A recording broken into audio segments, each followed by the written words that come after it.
Hello, hi అండి, నమస్తే. Welcome back to Shanni vlogs and tips. అందరూ బాగున్నారండి? ఈరోజు వీడియో వచ్చేసి జిల్లేడు చెట్టులో మనకి ఎన్ని ఉపయోగాలు ఉన్నాయో తెలుసా అండి? అలానే ఈ జిల్లేడు చెట్టు యొక్క గురించి ఎవరికీ తెలియని కొన్ని ఆసక్తికరమైన విషయాలు ఏంటో ఇప్పుడు మనందరం తెలుసుకుందామండి. ఎవరు వీడియోని స్కిప్ చేయకుండా ఎండ్ వరకు చూడండి. పాడావు పడిన భూముల్లో ఈ మొక్కలు విరివిగా పెరుగుతూ ఉంటాయి.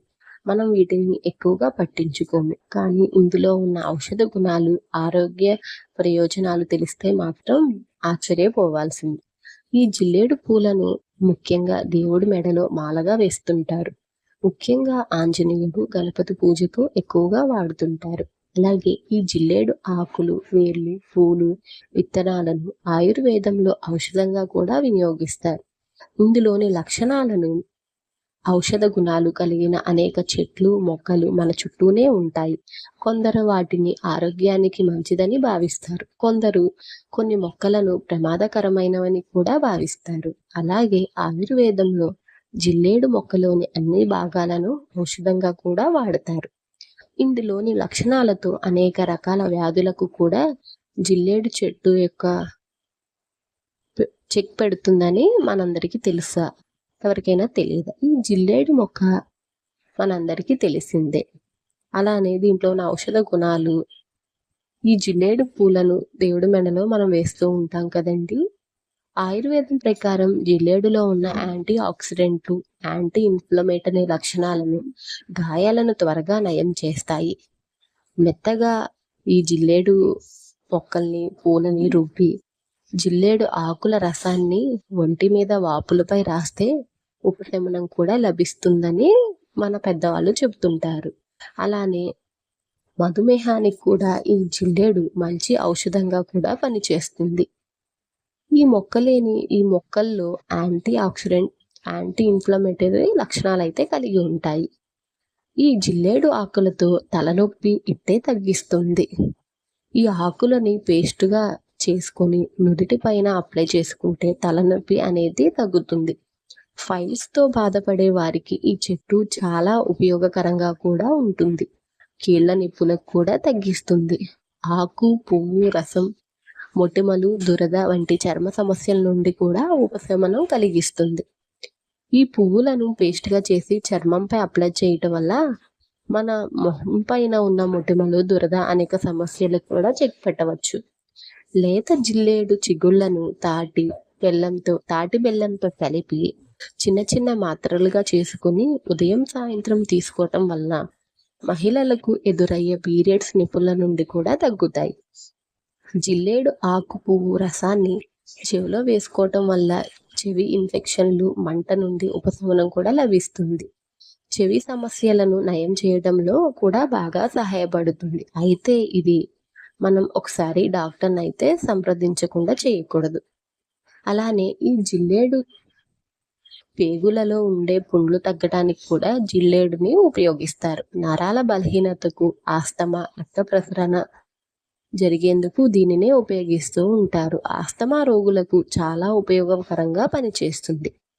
ఈ పువ్వులను దగ్గు నుండి ఉపశమనించడానికి కూడా ఉపయోగిస్తారు. అలానే క్యాన్సర్ నుండి ప్రజలను రక్షించడంలో చాలా ప్రభావితంగా కూడా ఈ జిల్లేడులో క్యాన్సర్ నిరోధక లక్షణాలు కూడా ఉన్నాయని మన శాస్త్రీయ అధ్యయనాలు కనుగొన్నాయని చెప్పారు.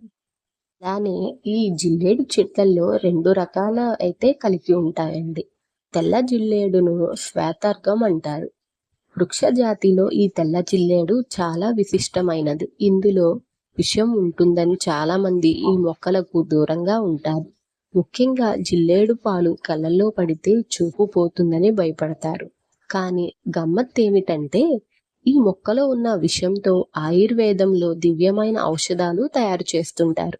జిల్లేడులో అయితే 2 రకాలైతే కలిగి ఉంటాయి. వంగ పువ్వు రంగు జిల్లేడు పూలు పూసే జిల్లేడు ఒకటి, అలానే తెల్ల పూల జిల్లేడు మరొకటి. ఇది హేరంబ గణపతికి ప్రతీక. ఈ తెల్ల జిల్లేడును దొరికించుకుంటే మహాశివుడికి చాలా ప్రీతికరమైనది.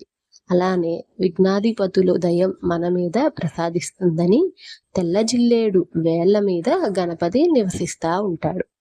ఈ వేళ్లు కొన్నిసార్లు ప్రకృతిలో సైతం గణేశుని పోలి ఉంటాయి. అందుకే చాలామంది తెల్ల జిల్లేడును పరమ పవిత్రంగా భావించి తులసి మొక్కల ఇంట్లో నాటుతారు. ఈ మొక్క గనుక ఉంటే ధనధాన్యాలు పుష్కలంగా లభిస్తాయట. ఆలోచనల్లో పరిపక్వత వస్తుందని, ఎవరైనా హాని తలపెట్టినా అలాంటివి దుష్ప్రభావం చూపకుండా వారి ప్రయోగాలే నశిస్తాయని ప్రతీతి.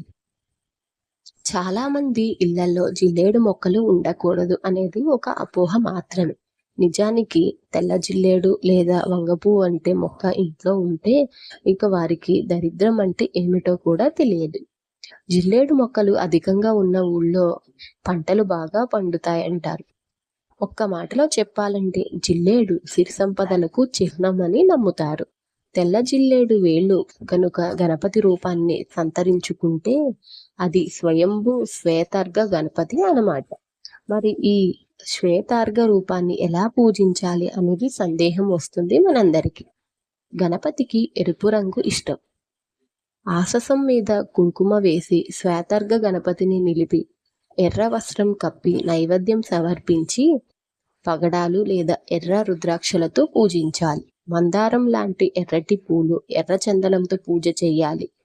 శ్వేతార్ఘ గణపతిని పూజించిన వారికి వెంటనే గొప్ప ఫలితాలు సత్కరిస్తారని ఎందరో అనుభవపూర్వకంగా మన పూర్వీకులు పండితులు చెబుతున్నారు.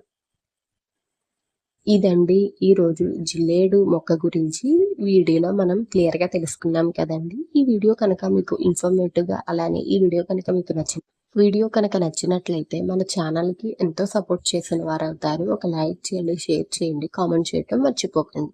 మన ఛానల్ ఎవరైనా ఫస్ట్ టైం చూస్తున్నట్లయితే షన్ను వ్లాగ్స్ అండ్ టిప్స్ అనే ఛానల్ని సబ్స్క్రైబ్ చేసుకోండి. Thank you for watching. నమస్తే.